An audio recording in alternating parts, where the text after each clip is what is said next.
Hi friends, அஸ்ஸலாமு அலைக்கும். இன்றைக்கி என்ன செய்ய போகிறோம்னா மரவள்ளி கிழங்கு வச்சு அடை செய்ய போகிறோம். வாங்க எப்படி பார்க்கலாம். நான் 2 மரவள்ளி கிழங்கு எடுத்திருக்கேன். தோல்லாம் உரிச்சிட்டு கட் பண்ணி வச்சுட்டு அதுக்கு நம்ம என்ன எடுத்துக்கோம்னா இட்லி அரிசி 1 டம்ளர் எடுத்திருக்கேன். 1/2 டம்ளர் கடலைப்பருப்பு, 1/2 டம்ளர் பருப்பு அதெல்லாம் களைஞ்சி நல்லா ஊற்றிட்டு தண்ணி ஊற்றி ஊற வச்சுருங்க. அதிலே பட்டை மிளகா 4 பூண்டும் போட்டு வச்சுருங்க.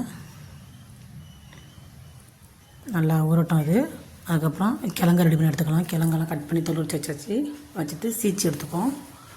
அப்போ தான் மிக்சியில் நல்லா அரையும்.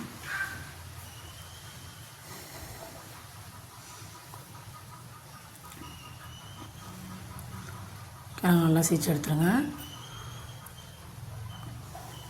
இது வந்து 1/2 டம்ளர் வந்து இது 1/2 டம்ளர் பருப்பு, துவரம் பருப்பு 1/2 டம்ளர் போட்டிருக்கேன். அது சீக்கிரம் வரும், அதனால தான் லேட்டாக போட்டேன்.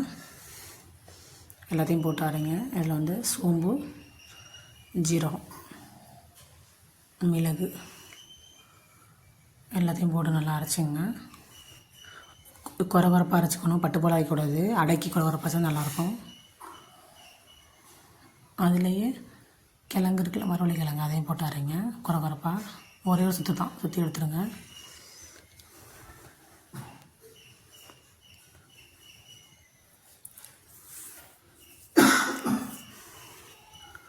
எல்லாத்தையும் குறப்பாக அரைச்சி எடுத்துங்க.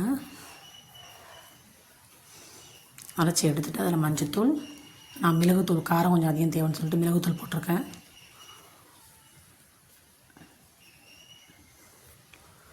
எல்லாம் போட்டு கிண்டிட்டு தோசைகளில் நான் லேசாக ஊற்றுறேன், அப்படி தான் நல்லாயிருக்கும்.